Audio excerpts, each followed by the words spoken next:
Eh bien bonjour à tous, bienvenue sur cette nouvelle vidéo du potager prodigieux.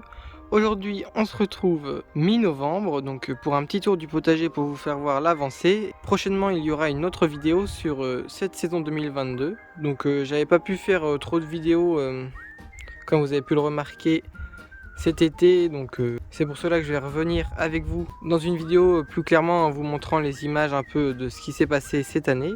Donc là on va venir faire un petit tour donc un peu de ce qui se passe en ce moment.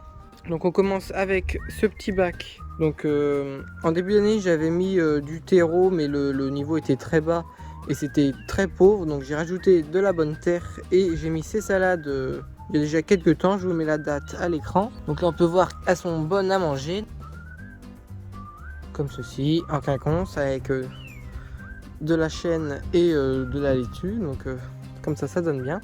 Ici j'avais fait un semi tardif d'haricots verts à ce niveau-ci, et donc qui nous a produit des haricots verts.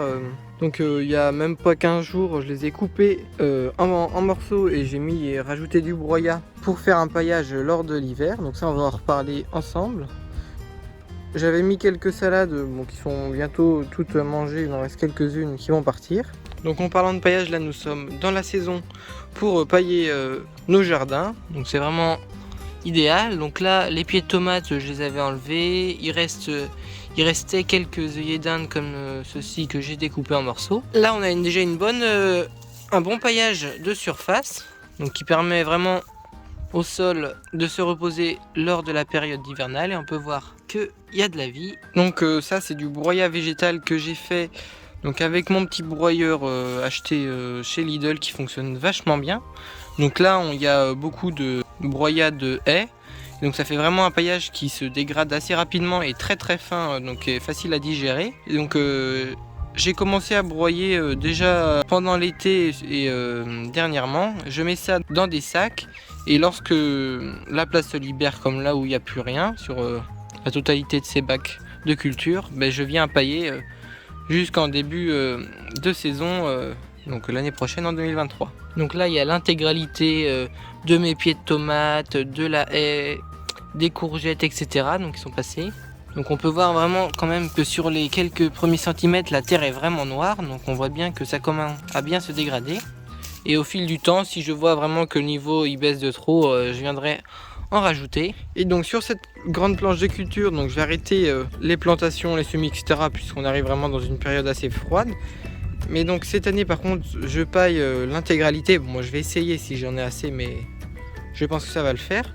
Donc là on peut voir que j'ai déjà commencé à mettre, donc là il y a vraiment une grosse épaisseur sur jusque au niveau de la terre de base. Mais on peut voir vraiment, on creuse directement et on retrouve des vers de terre ici.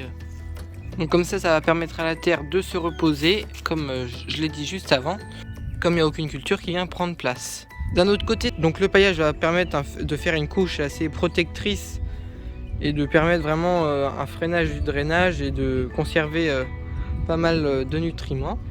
On peut voir qu'on a quand même de belles salades, comme vous pouvez le voir. Donc une fois que ces salades-ci seront parties, je paillerai l'intégralité. Au niveau des poireaux qu'on avait semés début février, on peut voir que là ils sont plutôt pas mal. Donc j'ai coupé les feuilles, donc on a commencé à en prendre quelques-uns. Au niveau des framboisiers qui étaient sur cette longueur-ci, je les ai coupés. Donc la plupart du broyage a été disposé à ce niveau-ci. Là on voit bien la différence. Là c'est du broyage très très fin de framboisier, et ici plutôt du broyage de haies. Et les déchets lorsqu'on coupe les feuilles de poireaux, je viens les disposer comme ceci. Donc ça prend du temps à se dégrader, mais enfin au bout d'un moment ça va bien se faire. Donc je voulais revenir avec vous donc sur ce récupérateur d'eau de pluie que j'avais installé et que je vous avais montré dans une des vidéos. Comme cette année j'ai une cuve d'environ 1000 litres, et donc là c'est un investissement qui est vraiment important au potager vu le changement climatique, puisqu'il m'a permis vraiment de remplir facilement à chaque pluie ma cuve et à ne pas utiliser l'eau du service d'eau. Donc c'est vraiment un investissement que je vous conseille de faire si vous avez la possibilité d'avoir une dalle à proximité ou de récupérer les eaux de pluie. Et comme ça en plus avec la protection que j'avais rajoutée, l'eau ne devient pas verte et reste quand même à une température même l'été pas trop chaude. puisqu'arroser les plantes avec de l'eau chaude n'est pas recommandé. Donc maintenant nous allons passer du côté de la serre. Donc là nous sommes mi-novembre et comme vous pouvez le voir dans la serre, il fait quand même près de 22 degrés. Donc de ce côté-ci, le persil que vous pouvez voir donc, a été semé en février lui aussi, a passé l'été sereinement, il est resté toujours vert, donc c'est vraiment... Là, en plus, c'était des graines qui venaient de chez Action et vu le prix du paquet et de ce que ça donne, je suis vraiment content. J'avais semé du basilic en godet et il y avait eu une seule graine qui avait germé. Et donc en fait, notre seule graine a donné un pied. Donc là, le pied, on peut voir vraiment qu'il est très solide. Donc c'est pas quelque chose qu'on utilise régulièrement dans la cuisine, mais enfin, il a le mérite d'être là. Et donc sur ce côté-ci de la serre, donc le côté droit, on a des salades. Donc là on a de la frisée et de la laitue. Donc comme vous pouvez le voir, j'ai installé des arceaux comme ça en croix. Donc je vais voir si vraiment les températures descendent très très bas, mais pour le moment ce n'est pas le cas. Autrement je viendrai juste poser un voile au-dessus. Donc j'ai mis assez de hauteur pour pas que l'humidité vienne...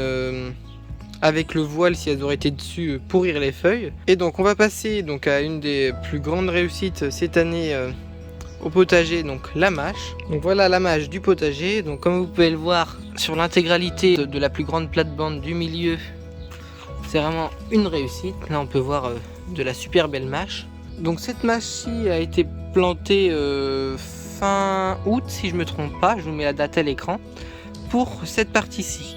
Donc une fois que les tomates sont parties, j'ai enlevé le paillage et rajouté des granulés de fumier vu que des tomates étaient disposées là pendant une longue période.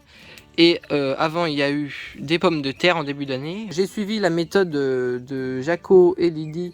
Donc je vous mets leur chaîne YouTube en description. Donc on peut voir ici, donc là c'est de la mâche à grosses graines. Résultat avec aussi la technique de semis de Jaco fonctionne vraiment bien. Puisque j'avais testé une autre méthode où je faisais d'abord mon remplissage de terreau et je venais faire des trous pour mettre les graines. Et franchement peu de réussite. Pour cette partie-ci j'avais dû refaire 2 voire même 3 semis pour arriver à compléter l'intégralité de la plate-bande.